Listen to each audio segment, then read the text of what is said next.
Hi, everyone, and we're back to the Neil Haley Show. And again, we want to thank LegalSoft for this opportunity to talk to amazing lawyers and their practices as we continue. And I have on the line right now is Kasim Idrees. Kasim, thanks for coming by. And, I'm looking forward to our conversation about your part of an employment law assist and learning about employment law. But let's go to the story. Did you always want to be a lawyer growing up? Well, first of all, thanks for having me, Neil. Happy to be here. Growing up, I was always torn between being a lawyer or finding a way to climb the executive ladder in business. So my perception of both industries was so different back then. I saw my parents, who were business owners, help so many people along their journey. I always wanted to do the same. On the other hand, I always saw attorneys as these big, scary guys that you really don't want to mess with. I had no interest being that type of person. Oddly enough, I was a pretty outspoken kid, and many around me encouraged me to consider the field of law. So, about early on in high school is when I really started to get interested in the field of law. And what made you interested? A show or some certain circumstance that got you interested in law in high school? I think it was kind of a momentum of, a lot of people around me encouraging me to do this, and then looking into, well, maybe this may be a good field for me, right? And then I started to actually change my perception of who an attorney really is, and notice that there are people that actually do help individuals, and they're great attorneys, successful attorneys, and they love their career. So I saw that as an opportunity, as maybe that's something I can do myself. So when you got to law school, what made you want to decide employment law? That's a story in itself, right? To choose that area for your study. Yeah. Yeah, well, interestingly enough, I didn't study employment law in law school. I graduated with the JD MBA, and I was on path to practice mergers and acquisitions law. So that's essentially buying and selling businesses. So after a few years of representing businesses and business owners, I got into an interesting opportunity where I bought into the family business of owning restaurants. At that point, I had about 100 employees. They eventually became my family, right? They were the legs of my business, and I was so grateful for that. And it almost reminded me what I really wanted to do in life, which is to help people. So, around that time, I also started to see plaintiffs' attorneys that were doing great things for deserving people. And I said to myself, I want to do just that. That's how I got into employment law. So you have multiple businesses then, it sounds like, if that kind of person you I are. do. I do. But this is definitely came something. And what did you see? Employees are just not being taken care of. They need to have someone to battle for them, especially with challenges that happen as working for companies, right? That's right. And unfortunately, what I guess experienced in life and what I'm experiencing now are it's usually the most deserving people, the hard workers, those that come and dedicate themselves to the role. They mean well. And, obviously it's not across the board. It doesn't always happen in every business, but you come across a few bad apples that take advantage of those people. And, it's almost heartbreaking, right? Because my parents were immigrants. They came here and they worked very hard their entire lives. And fortunately for them, they're able to get somewhere by doing that. And there are just the same amount of people that have worked just as much to get as decent as they can to provide for their families. And horrible circumstances result in almost taking their livelihood away. So what types of cases do you see in employment law? It's all over the place, isn't it? Or the Yeah, it really is. I mean, it's something as small as I didn't receive my last paycheck to something as large as I was terminated because of my disability. And I think on all spectrums, there's influx of people not really seeing how that can affect them. I mean, yeah, of course, when you have a disability and you're terminated, automatically you think, well, that sucks, but you can go get another job. But it's really not that easy, right? You're living with a disability, you're trying to maintain that while doing your best to have a job, and now you have to change all of a sudden, continue supporting your family somehow, some way. But the problems and the issues are just as severe with individuals that aren't receiving pay, right? I mean, you work to pay, or sorry, to receive pay, and in the end, if you're putting this work in and you're not receiving your pay, you're not able to support your family. You're going through a whole lot of other sufferings, and you're just trying your best. Again, you look at those people and you say you don't deserve this, right? And I think that's always what attracted me about this field was there are a lot of people out there that just don't know how to find those types of resources. And so I try to be everywhere I can be to remind people that there is a way to get what you deserve. No, it definitely sounds like that they don't know their rights. A lot of times, unless you're a union employee, you have a little bit more of someone to go back you. But when you don't have anything, you've worked your butt off, something happens, and there's circumstances that you were terminated or not treated fairly. There's some people just don't think there's any other options. That's exactly right. To add to that, what many others think are that I do have rights. It's just hopeless because businesses are far too large. They're not going to listen to me over, a manager because that person's been there for so long. They think it's always politics, right? But there's no business that's too large to be above the law. And that's what a lot of people that go into hiring a plaintiff's employment attorney, they have this sentiment to start. They say, well, I'll give it a try, but I really don't think I'm going to get anything out of it. That'll be great. And they go through the process and they all of a sudden have this like restoration of humanity and realize, wow, there is a system in place for someone like myself to be protected against these big guys. And it happens all the time. You think with all the laws in place, it wouldn't happen all the time, right? You would think, right? But of course, like I said earlier, you get a few bad apples. You get some people that just don't really know what they're doing and make the wrong decisions. So no one's perfect, and we live in an imperfect world. So as much as laws keep evolving, it really comes down to the people that should be upheld by those laws. So how did you grow your practice? Kind of that happened from, starting it yourself after you found out, as we talked about that story, and then into growing it. Yeah. Well, once I got to a point of, this is the practice I want to do, I just pulled the trigger. I met with a lot of plaintiffs' employment attorneys, plaintiffs' attorneys generally. I try to understand the practice. I shadowed people. And, within a few months, I had my firm open and I just brought in this mentality of I'm going to do whatever it takes. No matter how difficult, how daunting, how impossible things may seem, there's got to be a solution to this. And I guess it's really that entrepreneurial mindset. You got it.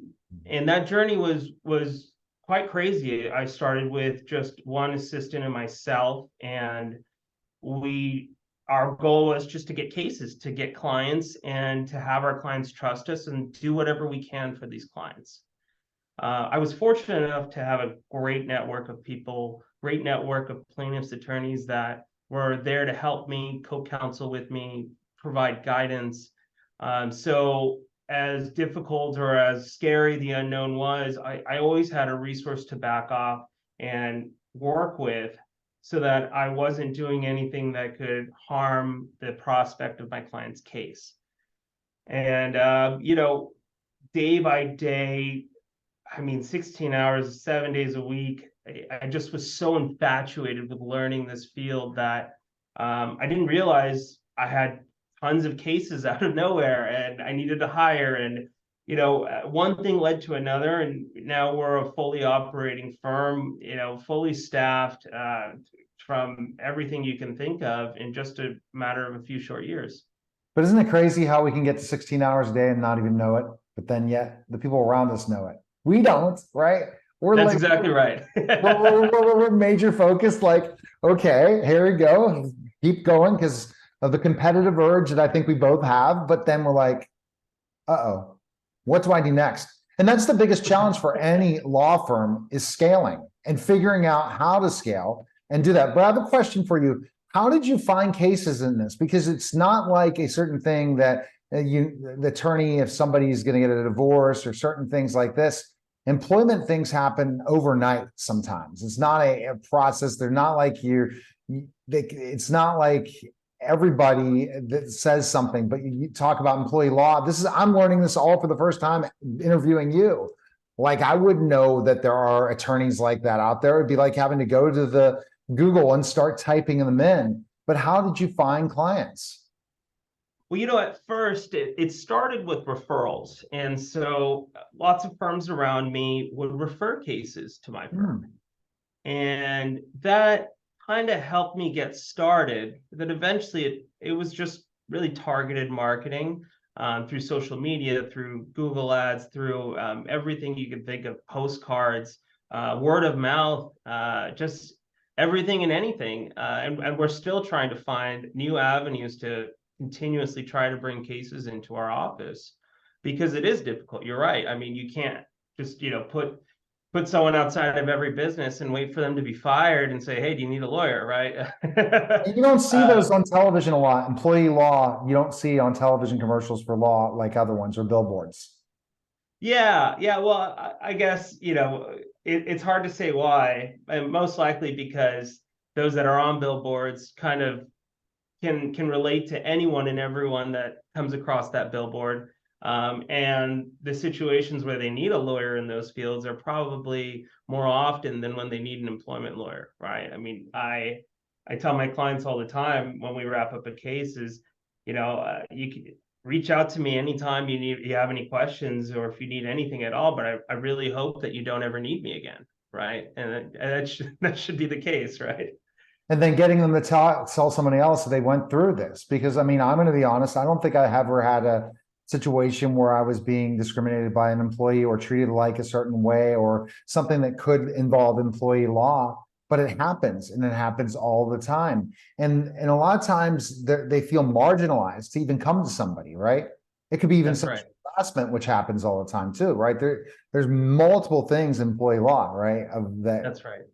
That's right.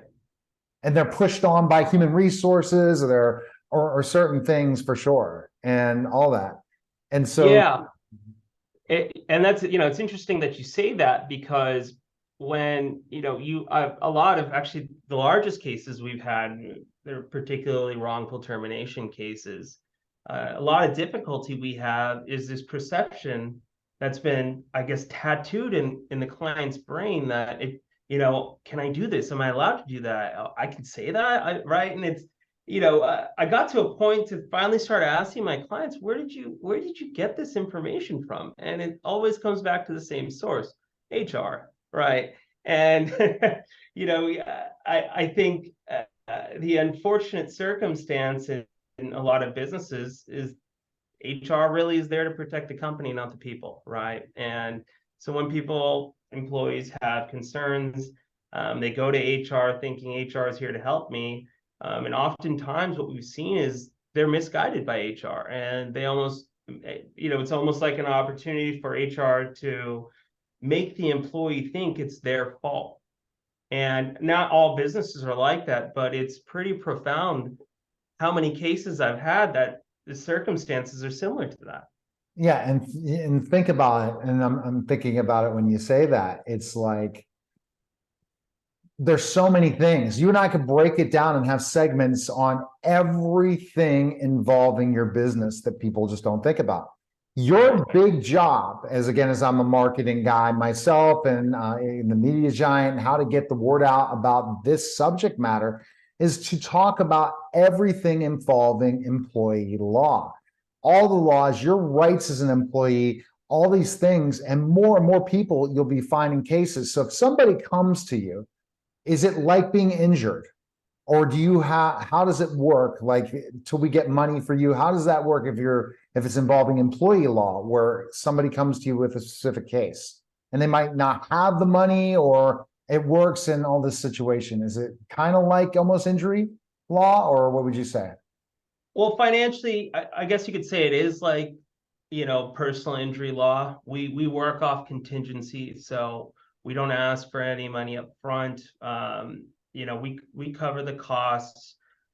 So it's to give the clients reassurance that you have rights here, and there's no risks in doing this. We'll bear the risk for you, which is particularly difficult in this field. For comparison, somebody comes into your office and they're injured. You can make a case out of that based off the injury, in fact, right? Well, when you have a client that comes in and says, "Hey, look, I've been wrongfully terminated." Well, there's a million questions that we have to understand if you've actually, in fact, been wrongfully terminated before we could even decide to take the case on, right? And so there's a lot of preliminary investigation that's required, and then a lot that goes into actually developing the liability to use in court. And so, the process is it's a little bit of the same with the personal injury law, but there are the nuances just because of the environment in which employment law is. Yeah. You need more evidence. An injury. That's absolutely right. It's there's not as much. Okay, drunk driver hits you. Well, we have the evidence. It's right. When you're talking about hearsay, something happens. And then the proof, there's a lot more investigation involved and things like that, and having those conversations.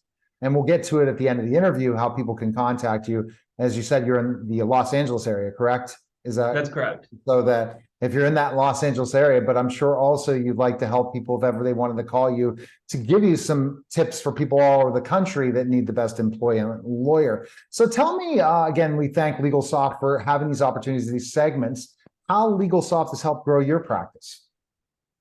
Well, they've been a tremendous help. I call them the backbone of my firm.